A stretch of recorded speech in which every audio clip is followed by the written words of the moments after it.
Hi, എല്ലാ കൂട്ടുകാർക്കും സാൻഡോ വ്ളോഗ്സിന്റെ പുതിയൊരു വീഡിയോയിലേക്ക് സ്വാഗതം.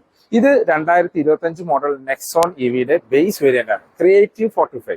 അതായത് 45 കിലോ വാട്ട് ബാറ്ററി പാക്ക് ഉള്ള വാഹനത്തിലെ ബേസ് വേരിയന്റ്. ഈ ബേസ് വേരിയന്റിൽ എന്തെല്ലാം ഫീച്ചേഴ്സ് ആണ് കൊടുത്തിരിക്കുന്നത്, എത്രയാണ് ഇതിന്റെ ഓൺ റോഡ് പ്രൈസ്, ഡീറ്റെയിലായിട്ട് ചെക്ക് ചെയ്തു. 2025 മോഡൽ ടാറ്റ നെക്സോൺ ഇവിയിലെ ബേസ് വേരിയന്റ് ആയ ക്രിയേറ്റീവ് വേരിയന്റ് ആണിത്. ക്രിയേറ്റീവ് 45 എന്നാണ് ഷോറൂമിലെ വേരിയന്റിനെ പറയുന്നത്. അതായത് 45 കിലോ വാട്ട് ബാറ്ററി പാക്ക് ഉള്ള വാഹനത്തിലെ ബേസ് വേരിയന്റ് ഈ ഒരു വേരിയന്റ് ആണ്. ഇതിപ്പോൾ ബേസ് വേരിയന്റ് ആണെങ്കിലും അത്യാവശ്യം വേണ്ട എല്ലാ ഫീച്ചേഴ്സും ഈ ബേസ് വേരിയന്റിൽ തന്നെ ടാറ്റ കൊടുത്തിട്ടുണ്ട്. ഈ വാഹനം ഡയറക്ട്ലി കോമ്പീറ്റ് ചെയ്യുന്നത് നമ്മളുടെ വിൻസർ ഇവിയുടെ ബേസ് വേരിയന്റുമായിട്ടാണ്. അപ്പോൾ ഈ വേരിയന്റിൽ വന്നിരിക്കുന്ന എക്സ്റ്റീരിയർ എന്നുള്ള ഫീച്ചേഴ്സ് നോക്കുകയാണെങ്കിൽ ഈ വാഹനത്തിൽ ടാറ്റയുടെ മറ്റു വാഹനങ്ങളിൽ കാണുന്ന ആ ഒരു സെയിം ഫുള്ളി ഫംഗ്ഷണലായിട്ട് കീ കൊടുത്തിരിക്കുന്നു. ലോക്ക് ആൻഡ് അൺലോക്ക് ഓപ്ഷൻ, നമ്മുടെ follow me home head lamp, hold ചെയ്ത് പിടിച്ചാൽ ബൂട്ട് ഓപ്പൺ ചെയ്യാൻ ഓപ്ഷനോട് കൂടിയ ഫുള്ളി ഫംഗ്ഷണലായിട്ടൊരു കീ ആണ് കൊടുത്തിരിക്കുന്നത്. ഇപ്പോൾ നമ്മൾ ഫോളോ മീ ഹോമിൻ്റെ ബട്ടൺ പ്രസ് ചെയ്യുകയാണെങ്കിൽ നമ്മുടെ LED DRLും LED ഹെഡ്ലൈറ്റും ഫംഗ്ഷൻ ചെയ്യുന്നത് കാണാം. നമുക്ക് നെക്സോണിൻ്റെ വരാറുള്ള ഒരു കണക്റ്റഡ് DRL ഈ ഒരു വേരിയൻറ്റിൽ ഉൾപ്പെടുത്തിയിട്ടില്ല. വശങ്ങളിൽ മാത്രമായിട്ടാണ് DRL കൊടുത്തിരിക്കുന്നത്. അത് തന്നെ 10 ഇൻഡിക്കേറ്റേഴ്സ് ആയിട്ട് ഫംഗ്ഷൻ ചെയ്യുന്ന രീതിയിലാണ് കൊടുത്തിരിക്കുന്നത്. അത് ഫംഗ്ഷൻ ചെയ്യുമ്പോൾ നമ്മുടെ ഒരു സീക്വൻസ് ടൈപ്പിലൊക്കെ ഫംഗ്ഷൻ ചെയ്യുന്ന രീതിയിലാണ് ആ ഇൻഡിക്കേറ്റേഴ്സ് കൊടുത്തിരിക്കുന്നത്. താഴേക്ക് വന്നാൽ നമുക്ക് ഹെഡ്ലൈറ്റ് കാണാം. LED ഹെഡ്ലൈറ്റ് ആണ്, പ്രൊജക്ടറൊന്നുമില്ല, നോർമൽ LED ഹെഡ്ലൈറ്റ് കൊടുത്തിരിക്കുന്നു. ഫോഗ് ലൈറ്റ് ഒന്നും വരുന്നില്ല. ഫോഗ് ലൈറ്റ് വേണമെങ്കിൽ നമുക്ക് ഷോറൂമിൽ നിന്ന് ആക്സസ് ആയിട്ട് ചെയ്യാവുന്നതാണ്. നമുക്ക് ഇവിടെ എല്ലാം ആ ഒരു ബ്ലാക്ക് ആൻഡ് വൈറ്റ് കളർ ആയതുകൊണ്ട് വൈറ്റിൽ ആ ലൈൻസ് കാര്യങ്ങൾ ഡിസൈനിൽ കാണാം. ഫ്രണ്ടിൽ ബമ്പറിൻ്റെ താഴെ നമുക്ക് ഒരു വൈറ്റ് ലൈൻ പോകുന്നത് കാണാം. 205 mm ഗ്രൗണ്ട് ക്ലിയറൻസ് ആണ് ഈ വാഹനത്തിൽ വരുന്നത്. ഫ്രണ്ടിലെ ലോഗോ കാര്യങ്ങളെല്ലാം ആ പുതിയ EVയിൽ വരുന്ന ഒരു വൈറ്റ് ലോഗോ കാര്യങ്ങൾ കൊടുത്തിട്ടുണ്ട്. അപ്പോൾ ഫ്രണ്ടിൽ നിന്നൊക്കെ നോക്കുമ്പോൾ ഒറ്റ നോട്ടത്തിൽ ഇതൊരു ബേസ് വേരിയൻ്റ് ആണെന്ന് മനസ്സിലാവുമൊന്നുമില്ല. വശങ്ങളിലേക്ക് വന്നു കഴിഞ്ഞാൽ വശങ്ങളിലേക്ക് വരുമ്പോഴാണ് ബേസ് വേരിയന്റിൽ പോലും ടാറ്റ അലോയ് വീൽസ് ഉൾപ്പെടുത്തിയിട്ടുണ്ട്. ഇപ്പോൾ ടോപ്പ് എൻഡിലൊക്കെ കാണുന്ന സെയിം അലോയ് വീൽസ് തന്നെയാണ് ഈ വേരിയന്റിൽ കൊടുത്തിരിക്കുന്നത്. ടയർ സൈസിലേക്ക് വന്നു കഴിഞ്ഞാൽ നമുക്ക് 215 60 ആണ് ടയർ സൈസ്. ഫ്രണ്ടിലും ബാക്കിലും ഡിസ്ക് ബ്രേക്കുകളാണ്. 45 കിലോ വാട്ടിൽ ഫ്രണ്ടിലും ബാക്കിലും ഡിസ്ക് ബ്രേക്കുകളാണ്. നമുക്ക് ടാറ്റയുടെ ലോഗോ കൊടുത്തിരിക്കുന്നു. ഈ അലോയ് വീൽസിൽ നമുക്ക് ഈ ഒരു പോർഷൻ വേണമെങ്കിൽ അയച്ചു മാറ്റാവുന്നതാണ്. അപ്പോൾ ഒരു fully diamond cut alloy wheels പോലെ തോന്നും. EV ആയതുകൊണ്ട് EVയുടെ ഒരു ബാഡ്ജും കൊടുത്തിരിക്കുന്നു. മിറേഴ്സിൽ LED 10 ഇൻഡിക്കേറ്റേഴ്സ് ഇൻസേർട്ട് ചെയ്തിട്ടുണ്ട്. ഇതാണ് ഓൾ ഓവർ വശങ്ങളിൽ നിന്നുള്ള ഒരു ലുക്ക്. വശങ്ങളിലെ വീലാർച്ചിനും മുകളിലും താഴെയെല്ലാം ഒരു ബ്ലാക്ക് ക്ലാഡിങ് പോകുന്നത് കാണാം. ഡോറിൽ നമുക്കിവിടെ താഴെയായിട്ടൊരു ബ്ലാക്ക് ക്ലാഡിങ് ഉൾപ്പെടുത്തിയിട്ടുണ്ട്. കീലെസ് എൻട്രി പോലെയുള്ള ഫീച്ചേഴ്സ് ഈ ബേസ് വേരിയന്റിൽ തന്നെ വരുന്നുണ്ട്. പ്ലെയിൻ ഗ്ലാസ്സുകളാണ്. ടോപ്പിൽ നമുക്ക് ഒരു റൂഫ് റെയിൽ കാണാം, അതൊരു സിൽവർ ഫിനിഷ് കൊടുത്തിരിക്കുന്നു.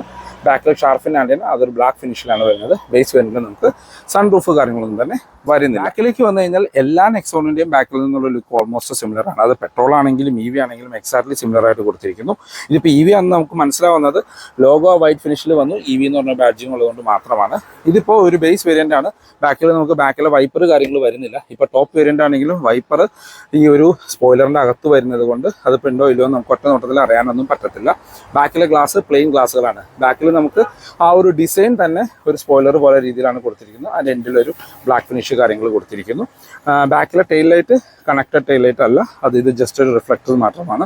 ഈ ഒരു പോർഷനാണ് നമുക്ക് സ്റ്റോപ്പ് ലൈറ്റായിട്ട് ഫംഗ്ഷൻ ചെയ്യുക. ഇതിന് നടുക്ക് ഇവിടെ നമുക്ക് ഇൻഡിക്കേറ്റേഴ്സ് കൊടുത്തിരിക്കുന്നു. റിവേഴ്സ് ലൈറ്റ് ഇവിടെ താഴെയായിട്ടാണ് കൊടുത്തിരിക്കുന്നത്. അതിനോട് ചേർന്ന് തന്നെ നമുക്ക് റിഫ്ലക്ടേഴ്സും കാണാം. ബാക്കിൽ 2 പാർക്കിംഗ് സെൻസേഴ്സാണ് കൊടുത്തിരിക്കുന്നത്.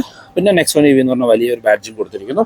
ഈ ലോഗോൻ്റെ താഴെ നമുക്ക് റിവേഴ്സ് ക്യാമറ ഈ ബേസ് വേരിയന്റിലും ഉൾപ്പെടുത്തിയിട്ടുണ്ട്. പുറകുവശ സ്കിഡ് പ്ലേറ്റിലും നമുക്ക് ആ ഒരു വൈറ്റ് ലൈൻസ് കാര്യങ്ങൾ കാണാം. അത് ഫ്രണ്ടിൽ എന്നുള്ള രീതിയിൽ സിമിലർ ആയിട്ട് ഇവിടെയും ഉൾപ്പെടുത്തിയിട്ടുണ്ട്. ഇനി നമുക്ക് ഇതിൻ്റെ ബൂട്ട് ഒന്ന് ഓപ്പൺ ചെയ്ത് നോക്കാം. നമുക്ക് മാഗ്നറ്റിക് ബൂട്ട് ഓപ്പണിംഗ് ആണ് വരുന്നത്. 350 ലിറ്ററിൻ്റെ സ്ക്വയറിഷ് ആയിട്ടുള്ള ഒരു ബൂട്ടാണ് കൊടുത്തിരിക്കുന്നത്. ബാക്കിലെ സീറ്റ് ബെഞ്ച് ഫോൾഡിംഗ് ആണ്. സ്പ്ലിറ്റ് സീറ്റിൻ്റെ ഓപ്ഷൻസ് ഒന്നും കൊടുത്തിട്ടില്ല. 2 അഡ്ജസ്റ്റബിൾ ഹെഡ് റെസ്റ്റ് കാണാം. ബാക്കിൽ വേറെ ബൂട്ട് ലൈറ്റോ കാര്യങ്ങളോ ഒന്നും തന്നെ ഈ ബേസ് വേരിയന്റിൽ ഉൾപ്പെടുത്തിയിട്ടില്ല. ഇപ്പോൾ EVയിൽ സ്പെയർ വീല് വരുന്നില്ല. അതിൻ്റെ ഒരു ചാർജിങ് കേബിൾ കാര്യങ്ങൾ കാണാം. താഴെ പഞ്ചർ കിറ്റ് പോലെയുള്ള കാര്യങ്ങളാണ് കൊടുത്തിരിക്കുന്നത്. ഇനി ഈ വാഹനത്തിൻ്റെ ഇൻറ്റീരിയർ എന്നുള്ള ഫീച്ചേഴ്സ് ഒന്ന് ചെക്ക് ചെയ്ത് നോക്കാം. നമ്മൾ ആദ്യം പറഞ്ഞ രീതിയിൽ കീലെസ് എൻട്രി ഇതിനകത്ത് വരുന്നുണ്ട്. അതിൻ്റെ റിക്വസ്റ്റ് സെൻസർ നിങ്ങൾക്ക് കാണാം. ഇന്റീരിയറിലേക്ക് നോക്കിക്കഴിഞ്ഞാൽ ഒരു ഡ്യുവൽ ടോൺ കളറിലാണ് ഇന്റീരിയർ കൊടുത്തിരിക്കുന്നത്. ഒരു ബ്ലാക്ക് ആൻഡ് വൈറ്റ് ഫിനിഷ് എന്നുള്ള രീതിയിൽ പറയാം. ഡോർ പാഡിലേക്ക് വന്നു കഴിഞ്ഞാൽ ഒരു ഡ്യുവൽ ടോൺ കളർ കാണാം. ഇവിടെ എല്ലാം നമുക്കൊരു ഓഫ് വൈറ്റ് എന്നുള്ള രീതിയിലാണ് വരുന്നത്. ഇവിടെ സോഫ്റ്റ് ടച്ച് കൊടുത്തിരിക്കുന്നു. ഇവിടെ ഒരു ഫുൾ വൈറ്റ് ഫിനിഷ് കൊടുത്തിരിക്കുന്നു. താഴെ എല്ലാം ബ്ലാക്ക് ആണ്. 4 ഡോർ പവർ വിൻഡോ കൊടുത്തിരിക്കുന്നു. ഡ്രൈവർ സൈഡിലെ window 1 touch up and down option ഉൾപ്പെടുത്തിയിട്ടുണ്ട്. ഡോർ ഹാൻഡിൽസ് ക്രോം ഫിനിഷിലാണ് വരുന്നത്. മിറർ കൺട്രോൾ ചെയ്യാനുള്ള ഓപ്ഷൻ കൊടുത്തിരിക്കുന്നു. ഫോൾഡ് ചെയ്യാനുള്ള ഓപ്ഷൻസ് വരുന്നില്ല. ഇവിടെ താഴെയായിട്ട് നമുക്ക് ബോട്ടിൽ ഹോൾഡേഴ്സും ഇവിടെ ഒരു അംബ്രല്ല ഹോൾഡറും ഉൾപ്പെടുത്തിയിട്ടുണ്ട്. താഴെ നമുക്ക് സ്പീക്കർ ഗ്രില്ല് കൊടുത്തിരിക്കുന്നു. ടൂട്ടേഴ്സ് ജസ്റ്റ് ഗ്രില്ല് മാത്രമാണ് ടൂട്ടേഴ്സ് വരുന്നത്. ഈ ഒരു പില്ലേഴ്സിലാണ് ടൂട്ടേഴ്സ് കൊടുത്തിരിക്കുന്നത്. ഡ്രൈവർ സീറ്റ് നമുക്ക് മാനുവലി ഹൈറ്റ് അഡ്ജസ്റ്റ് ചെയ്യാനുള്ള ഓപ്ഷൻ ഉൾപ്പെടുത്തിയിട്ടുണ്ട്. ഇത് EV ആണ്, ഡെഡിക്കേറ്റഡ് ഡെഡ് പെഡൽ കാണാം. ഇവിടെ എല്ലാം നമുക്ക് സ്റ്റോറേജ് സ്പേസ് ഉൾപ്പെടുത്തിയിട്ടുണ്ട്. നെക്സോൺ EV ക്രിയേറ്റീവ് ബേസ് വേരിയന്റിന്റെ ഇന്റീരിയർ എന്നുള്ള ലുക്ക് ആൻഡ് ഫീച്ചേഴ്സ് നോക്കുകയാണെങ്കിൽ നമ്മുടെ നെക്സോൺ ഇറങ്ങിയ സമയത്ത് ടോപ്പ് എൻഡിൽ വന്നിരുന്ന ഒരുവിധ എല്ലാ ഫീച്ചേഴ്സും ഇപ്പോൾ ഈ EV ബേസ് വേരിയന്റിൽ ടാറ്റ കൊടുത്തിട്ടുണ്ട്. ഇപ്പോൾ ഡാഷ്ബോർഡ് ആണെങ്കിൽ നമുക്കൊരു 3 ടോൺ കളർ എന്ന് വേണമെങ്കിൽ പറയാം. ടോപ്പിൽ നമുക്കൊരു ബ്ലാക്ക് ഫിനിഷ്, അതിന് സെൻട്രലായിട്ടൊരു ബ്രഷ്ഡ് അലൂമിനിയം ലൈൻസ്, അതിന് താഴെയുള്ള ഒരു ബ്ലാക്കിൽ തന്നെ ഒരു ടെക്സ്റ്റൈൽ ഫിനിഷ് കൊടുത്തിരിക്കുന്നു. അതിന് താഴെ ഒരു വൈറ്റ് ഫിനിഷ്, അത് സോഫ്റ്റ് ടച്ച് ആണ്. അതിനകത്തൊരു സ്റ്റിച്ചിങ് എന്നുള്ള രീതിയിലാണ് ഒരു ഡിസൈൻ പാറ്റേൺ കൊടുത്തിരിക്കുന്നത്. സ്റ്റിയറിംഗ് വീലിലേക്ക് വന്നു കഴിഞ്ഞാൽ നമ്മളുടെ ടാറ്റയുടെ ഒരു എല്ലാ വാഹനങ്ങളിലും കാണുന്ന 2 സ്പോക്ക് ഫ്ലാറ്റ് ബോട്ടം സ്റ്റിയറിംഗ് വീലാണ്. നമ്മുടെ ബാക്ക് ലൈറ്റർ സ്റ്റിയറിംഗ് വീലാണ് കൊടുത്തിരിക്കുന്നത്. മൾട്ടി ഫംഗ്ഷനിലാണ്. ഇടതുവശത്ത് നമുക്ക് മ്യൂസിക് ആൻഡ് ഫോൺ കൺട്രോൾസും, വലതുവശത്ത് ഇൻസ്ട്രുമെന്റ് ക്ലസ്റ്റർ കൺട്രോൾ ചെയ്യാനുള്ള ഓപ്ഷൻ മാത്രമേ വരുന്നുള്ളൂ. ഈ വേരിയന്റിൽ ക്രൂസ് കൺട്രോൾ വരുന്നില്ല. ലെതർ റാപ്ഡ് എന്നുള്ള നോർമൽ സ്റ്റിയറിംഗ് ആണ്. സ്റ്റിയറിംഗ് വീല് ടിൽറ്റ് ചെയ്യാനുള്ള ഓപ്ഷൻ മാത്രമാണ്, ടെലസ്കോപ്പിംഗിന്റെ ഓപ്ഷൻ ഉൾപ്പെടുത്തിയിട്ടില്ല. EV ആയതുകൊണ്ട് ഇതിനകത്ത് പാഡിൽ ഷിഫ്റ്റേഴ്സ് കാണാം. നമ്മുടെ റീജനറേഷൻ അഡ്ജസ്റ്റ് ചെയ്യാനുള്ള രീതിയിലാണ് പാഡിൽ ഷിഫ്റ്റേഴ്സ് കൊടുത്തിരിക്കുന്നത്. ഇടതുവശത്തായിട്ട് നമുക്ക് വൈപ്പറിന്റെ കൺട്രോൾസും, വലതുവശത്ത് ഹെഡ്ലൈറ്റിന്റെ കൺട്രോൾസും കാണാം. അതിനകത്ത് ഓട്ടോ ഹെഡ്ലൈറ്റിന്റെ ഓപ്ഷൻ ഉൾപ്പെടുത്തിയിട്ടുണ്ട്. നമ്മൾ ഇൻസ്ട്രുമെന്റ് ക്ലസ്റ്ററിലേക്ക് വന്നു കഴിഞ്ഞാൽ ഫുള്ളി ഡിജിറ്റൽ ആയിട്ടുള്ള ക്ലസ്റ്റർ യൂണിറ്റ് ആണ് കൊടുത്തിരിക്കുന്നത്. അത്യാവശ്യം വേണ്ട എല്ലാ ഇൻഫർമേഷൻസും വരുന്നുണ്ട്. ഇതിപ്പോൾ ഏകദേശം 99% ചാർജ് കാണാം. 319 കിലോമീറ്റർ ആണ് റേഞ്ച് കാണിക്കുന്നത്. അത്യാവശ്യം നല്ല റീജനറേഷൻ ഒക്കെ യൂസ് ചെയ്ത് ഉപയോഗിക്കുകയാണെങ്കിൽ ഒരു 370 to 380 കിലോമീറ്റേഴ്സ് ഒക്കെ നമുക്ക് റേഞ്ച് ലഭിക്കും. പിന്നെ അതിനകത്ത് അത്യാവശ്യം വേണ്ട ഡ്രൈവർ അസിസ്റ്റ്, വെഹിക്കിൾ ഇൻഫർമേഷൻ, അങ്ങനെ അത്യാവശ്യം വേണ്ട എല്ലാ ഫീച്ചേഴ്സും അതിനകത്ത് ഉൾപ്പെടുത്തിയിട്ടുണ്ട്. നമുക്ക് ഡ്രൈവ് മോഡുകൾ വരുന്നുണ്ട്. ഇപ്പോൾ city, sport and eco 3 drive മോഡുകൾ കാണാം.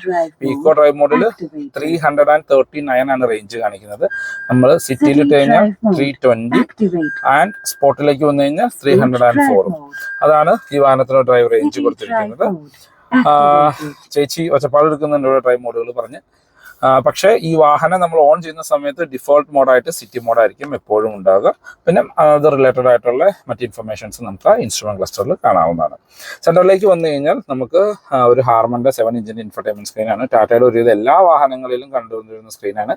നെക്സോൺ ഇറങ്ങിയ സമയത്ത് നെക്സോണിന്റെ ടോപ്പ് എൻഡിലേക്ക് കണ്ടുവന്നിരുന്ന ഈ ഒരു സെയിം സ്ക്രീനാണ്. ഇതിനകത്ത് 4 സ്പീക്കറും 2 ട്യൂട്ടറും വരുന്നുണ്ട്. അത്യാവശ്യം നല്ല ക്ലാരിറ്റി ഉള്ള റിവേഴ്സ് ക്യാമറയും ഇതിനകത്ത് ഉൾപ്പെടുത്തിയിട്ടുണ്ട്.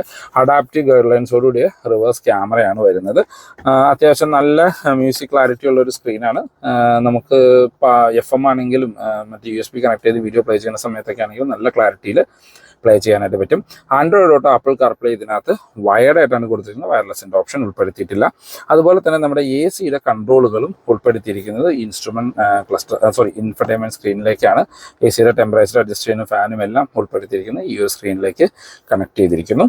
അതിന് താഴേക്ക് വന്നു കഴിഞ്ഞാൽ ഇവിടെയെല്ലാം നമുക്ക് AC വെൻസ് കാണാം. അതിന് താഴെയായിട്ട് നമ്മുടെ ഒരു സെൻട്രൽ കൺസോൾ എന്ന് പറയാവുന്ന രീതിയിൽ കൊടുത്തിരിക്കുന്നു. അതിനകത്ത് ഓട്ടോമാറ്റിക് ACയുടെ ഇൻഫർമേഷൻസ് കൊടുത്തിരിക്കുന്നു. ഹസാർഡ് ലൈറ്റിന്റെ ബട്ടൺ കാണാം. നമ്മളുടെ ചാർജിങ് പോയിന്റ് ഓപ്പൺ ചെയ്യാനുള്ള ഒരു ഓപ്ഷൻ കൊടുത്തിരിക്കുന്നു. ബൂട്ട് ഓപ്പൺ ചെയ്യാനും സെൻട്രൽ ലോക്കിങ്ങിന്റെ ഓപ്ഷനും ഇതിൽ തന്നെയാണ് കൊടുത്തിരിക്കുന്നത്. ഇവിടെ താഴേക്ക് വന്നു കഴിഞ്ഞാൽ ഇവിടെ എല്ലാം നമുക്ക് ചാർജിങ് പോർട്ടുകളാണ്. 12 വോട്ടിന്റെ ചാർജിങ് പോർട്ട് കാണാം. USB കണക്ട് ചെയ്യാനുള്ള ഓപ്ഷൻ, ഒരു Type C ചാർജിങ് പോർട്ട് ഇവിടെ താഴെയായിട്ട് കൊടുത്തിരിക്കുന്നു. പിന്നെ നമ്മുടെ ഡ്രൈവ് സെലക്ടർ കാണാം. ഇതിനകത്തൊരു 1 പ്രസ്സിൽ തന്നെ നമുക്ക് പാർക്കിലേക്ക് ചേഞ്ച് ചെയ്യാനുള്ള ഒരു ഓപ്ഷനും ഇതിനകത്ത് ഉൾപ്പെടുത്തിയിട്ടുണ്ട്. ന്യൂട്രൽ, ഡ്രൈവ്, റിവേഴ്സ്, പിന്നെ ഒരു സിംഗിൾ പ്രസ്സിൽ തന്നെ അത് പാർക്കിലേക്ക് ചേഞ്ച് ആവും.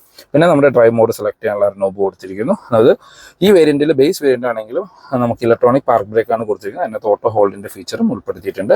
ഇതാണ് നമ്മൾ ആദ്യം കാണിച്ചത്. ഇവിടെയെല്ലാം നമുക്ക് സ്റ്റോറേജ് സ്പേസ് ആണ്, അല്ലെങ്കിൽ കപ്പ് ഹോൾഡേഴ്സ് എന്ന് പറയാം. സെന്റർ ആംബ്രസ്റ്റ് ഇതിനകത്ത് വരുന്നില്ല. നമുക്ക് വേണമെങ്കിൽ ഷോറൂമിൽ നിന്ന് ആക്സസറി ആയിട്ട് ചെയ്യേണ്ടി വരും. സീറ്റ് ബെൽറ്റ് ഹൈറ്റ് അഡ്ജസ്റ്റ് ചെയ്യാനുള്ള ഓപ്ഷൻ കൊടുത്തിരിക്കുന്നു. എയർ ബാഗിന്റെ ഒരു ബാഡ്ജിങ് കാണാം. നമുക്ക് സ്പ്രിംഗ് ആയിട്ടുള്ള ഗ്രാബ് ഹാൻഡിൽ കൊടുത്തിരിക്കുന്നു. 4 ഡ്രൈവേഴ്സിൽ സൺവൈസേഴ്സ് വിത്ത് മിറർ ആണ് വരുന്നത്. Centre IR views, manual dimming ഉള്ള IR വ്യൂസ് കൊടുത്തിരിക്കുന്നു. ഡ്രൈവർ സൈഡിൽ സൺവൈസേഴ്സ്, ജസ്റ്റ് ടിക്കറ്റ് ഹോൾഡർ മാത്രമാണ് വരുന്നത്. നമുക്ക് സെൻട്രൽ റീഡിംഗ് ലൈറ്റ് വരുന്നത് ഹാലജൻ ആണ്. ഈ വേരിയന്റിൽ നമ്മൾക്ക് സൺറൂഫ് കാര്യങ്ങളൊന്നും തന്നെ ഉൾപ്പെടുത്തിയിട്ടില്ല. നമ്മളുടെ ഗ്ലോ ബോക്സിലേക്ക് വരികയാണെങ്കിൽ സോഫ്റ്റ് ഓപ്പണിംഗ് ആയിട്ടുള്ള ഗ്ലോ ബോക്സ് ആണ് വരുന്നത്. അത്യാവശ്യം ഡീപ്പായിട്ടുള്ള വലിയ ഗ്ലോ ബോക്സുകളാണ്. എനിക്ക് 10 ലിറ്റർ എങ്ങാണ്ടാണ് ഈ ഗ്ലോ ബോക്സിന്റെ കപ്പാസിറ്റി വരുന്നത്. ആ ഗ്ലോ ബോക്സിന്റെ ഒരു സ്വിച്ച് നമുക്ക് കണ്ടെത്താനായിട്ട് കുറച്ച് പാടാണ് അത് ഓപ്പൺ ചെയ്യാൻ. ഇവിടെ ഒരു സെൻട്രൽ കൺസോളിൽ പെട്ടെന്ന് കാണാത്ത രീതിയിലാണത് ഇവിടെ താഴെയായിട്ട് കൊടുത്തിരിക്കുന്നു. അങ്ങനെ അത്യാവശ്യം വേണ്ട എല്ലാ ഫീച്ചേഴ്സും ഈ ബേസ് വേരിയന്റിൽ തന്നെ ഉൾപ്പെടുത്തിയിട്ടുണ്ട്. ബാക്ക് യാത്രക്കാരെ കംഫർട്ട് നോക്കുമ്പോൾ അത്യാവശ്യം വൈഡായിട്ട് തുറക്കുന്ന ബാക്ക് ഡോറുകളാണ്. ഡോർ പാഡിൽ നമുക്ക് ഡ്യുവൽ ടോൺ കളർ കാണാം. ഇവിടെ എല്ലാം നമുക്ക് സോഫ്റ്റ് ടച്ച് മെറ്റീരിയലാണ് കൊടുത്തിരിക്കുന്നത്. ഒരു വൈറ്റ് ഫിനിഷ് കാണാം. ഡോർ ഹാൻഡിൽസ് ക്രോം ഫിനിഷ് കൊടുത്തിരിക്കുന്നു. പവർ വിൻഡോയുടെ കൺട്രോൾ കാണാം. സ്പീക്കർ ഗ്രില്ല് കൊടുത്തിരിക്കുന്നു. ബാക്കിലേക്ക് AC വെൻസ് ബേസ് വേരിയന്റിൽ വരുന്നില്ല. ഇവിടെ സ്റ്റോറേജ് സ്പേസ് ആണ് കൊടുത്തിരിക്കുന്നത്. അതെന്തുകൊണ്ടോ ടാറ്റ ഒഴിവാക്കിയിട്ടുണ്ട്. ബാക്കിൽ നമുക്ക് 3-point സീറ്റ് ബെൽറ്റ് കാണാം. ഐസോഫി ചൈൽഡ് സീറ്റിൻ്റെ ഓപ്ഷൻ കൊടുത്തിരിക്കുന്നു. 2 പേർക്കുള്ള അഡ്ജസ്റ്റബിൾ ഹെഡ് റെസ്റ്റ് കാണാം. അതിനകത്ത് ആ ഒരു സീറ്റിലാണെങ്കിലും ആ ഒരു ടാറ്റയുടെ ഒരു ഗ്രീൻ ആൻഡ് ബ്ലാക്ക് ഫിനിഷിലുള്ള ഒരു സീറ്റ് കാര്യങ്ങളാണ് കൊടുത്തിരിക്കുന്നത്. ഇപ്പം നമ്മൾ ബാക്ക് സീറ്റിലേക്ക് കയറിയിരുന്നാലും അത്യാവശ്യം നല്ല രീതിയിലുള്ള ഒരു ലെഗ് റൂം ആൻഡ് നീറോ നമുക്ക് കാണാവുന്നതാണ്. ഹെഡ് റൂം നോക്കുകയാണെങ്കിൽ നിവർന്നിരുന്നാൽ പോലും ഏകദേശം ഒരു 10 സെൻറ്റിമീറ്റർ അടുത്ത് ഹെഡ് റൂം നമുക്ക് ബാലൻസ് കാണാം. വളരെ വൈഡായിട്ടുള്ള ബാക്ക് സ്പേസ് ആണ്. 3 പേർക്കൊക്കെ സുഖമായിട്ടിരുന്ന് യാത്ര ചെയ്യാനായിട്ട് പറ്റും. നെക്സോൺ EVയുടെ ആണെങ്കിൽ അല്ല ടാറ്റയുടെ ഒരു എല്ലാ വാഹനങ്ങളിലും ബാക്ക് സീറ്റ് വളരെ കംഫർട്ടബിൾ ആയിട്ടുള്ളൊരു ബാക്ക് സീറ്റാണ്. നമുക്ക് പാഴ്സൽ ട്രേ കാര്യങ്ങളൊന്നും ഈ വേരിയൻറ്റിൽ വരുന്നില്ല. അത് വേണമെങ്കിൽ നമുക്ക് ഷോറൂമിൽ നിന്ന് ആക്സസ് റൈഡ് ചെയ്യാവുന്നതാണ്.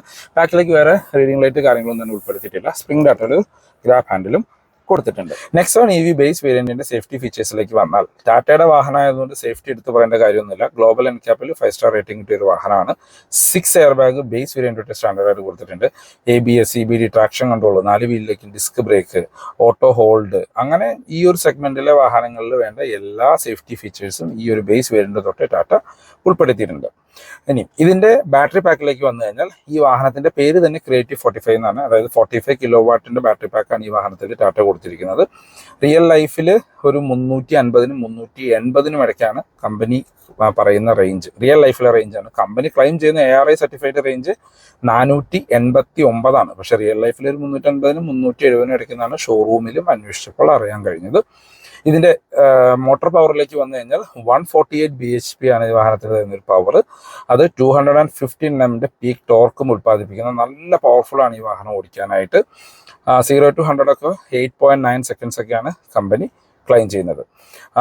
ഈ വാഹനം ഇപ്പോൾ ചാർജ് ചെയ്യാനായിട്ട് നമ്മളൊരു DC ഫാസ്റ്റ് ചാർജറാണ് ഉപയോഗിക്കുന്നത് എങ്കിൽ നമുക്ക് 10 to 90% വരെ 40 മിനിറ്റ്സ് കൊണ്ട് ഈ വാഹനം ചാർജ് ചെയ്യാനായിട്ട് പറ്റും. അതല്ല നമ്മൾ വീട്ടിലൊക്കെ ഉപയോഗിക്കുന്ന AC ഫാസ്റ്റ് ചാർജിങ് ആണെങ്കിൽ 6 മണിക്കൂറും 30 മിനിറ്റും എടുക്കും ഈ വാഹനം ഫുൾ ചാർജ് ആവാനായിട്ട്. ഈ നെക്സോൺ EVയുടെ ഓൺ റോഡ് പ്രൈസിലേക്ക് വന്നാൽ നിങ്ങൾക്ക് അത്യാവശ്യം നല്ല ഓഫറുകൾ അവൈലബിൾ ആണ്. അത് എങ്ങനെ കിട്ടുന്നു എന്നും കൂടി നമുക്ക് നോക്കാം. ഇപ്പോൾ ഇതിന് എക്സ്ഷോറൂം പ്രൈസ് വരുന്നത് 14 ലക്ഷം രൂപയാണ്. അതായത് 13,99,999. ഓൺ റോഡിലേക്ക് വരുമ്പോൾ 15,50,000 രൂപ. ഇൻഷുറൻസിലെ ചെറിയൊരു ഡിസ്കൗണ്ട് ഒക്കെ കഴിഞ്ഞ് 15,40,000 രൂപയ്ക്ക് ഓൺ റോഡ് ഇറക്കാനായിട്ട് പറ്റും. അഡീഷണലി നിങ്ങൾക്ക് ഇതിനകത്ത് ലോയൽറ്റി ബോണസ് അവൈലബിൾ ആണ്. അതായത് നിങ്ങളൊരു ടാറ്റയുടെ പെട്രോൾ കാറാണ് യൂസ് ചെയ്യുന്നത് എങ്കിൽ ഈ EV മേടിക്കുമ്പോൾ 20,000 രൂപ നിങ്ങൾക്ക് ലോയൽറ്റി ബോണസ് കിട്ടും. അതല്ല നിങ്ങൾ ആ വാഹനം ഇവിടെ എക്സ്ചേഞ്ച് ചെയ്യുന്നുണ്ട് എങ്കിൽ നിങ്ങൾക്ക് അഡീഷണലി 30,000 രൂപ എക്സ്ചേഞ്ച് ബോണസ് കിട്ടും. അപ്പോൾ നിങ്ങൾക്ക് ഓൾമോസ്റ്റ് 50,000 രൂപ ഓഫർ കിട്ടും. ഇപ്പം നിങ്ങളൊരു പെട്രോൾ കാറ്, അത് ടാറ്റയുടെ തന്നെ പെട്രോൾ കാറ് എക്സ്ചേഞ്ച് ചെയ്ത് ലോയൽറ്റി ബോണസും കൂടി വാങ്ങിക്കുകയാണെങ്കിൽ നിങ്ങൾക്ക് 15 ലക്ഷം രൂപയ്ക്ക് ഈ ഒരു വേരിയന്റ് ഓൺ റോഡ് ആക്കാം. അതല്ല നിങ്ങളൊരു ടാറ്റയുടെ തന്നെ EV ആണ് ഉപയോഗിക്കുന്നത്, നെക്സോൺ EV, ടിയാഗോ, ഏത് EV ആണെങ്കിലും ആ വാഹനത്തിന് നിങ്ങൾക്ക് ലോയൽറ്റി ബോണസ് ആയിട്ട് 50,000 രൂപ കിട്ടുന്നുണ്ട്. എക്സ്ചേഞ്ച് ബോണസ് 30,000 കിട്ടുന്നുണ്ട്. അപ്പോൾ നിങ്ങൾക്ക് 80,000 രൂപയുടെ ഓഫർ കിട്ടും. അങ്ങനെയാണെങ്കിൽ നിങ്ങൾക്ക് ഈ സാധനം ഏകദേശം 14,70,000 രൂപയ്ക്കും ഓൺ റോഡ് ഇറക്കാനായിട്ട് പറ്റും. അതായത് ടാറ്റയുടെ തന്നെ ഒരു പെട്രോൾ വാഹനമാണെങ്കിൽ നിങ്ങൾക്ക് 50,000 രൂപയുടെ ഓഫറും, അതല്ല ടാറ്റയുടെ ഒരു EV ആണെങ്കിൽ നിങ്ങൾക്ക് 80,000 രൂപയുടെ ഓഫറും ഈ നെക്സോൺ EVക്ക് അവൈലബിൾ ആണ്. അപ്പോൾ ഇതാണ് ഇന്നത്തെ വീഡിയോ. എല്ലാവർക്കും ഇഷ്ടപ്പെട്ടു എന്ന് കരുതുന്നു. ടാറ്റ റിലേറ്റഡ് എന്ത് ഇൻഫർമേഷൻ ഡിസ്ക്രിപ്ഷനിൽ നമ്പർ കൊടുക്കാൻ നിങ്ങൾക്ക് അവരെ കോൺടാക്ട് ചെയ്യാവുന്നതാണ്. അപ്പോൾ പുതിയൊരു വീഡിയോ കാണുന്നവരെ ബൈ ബൈ.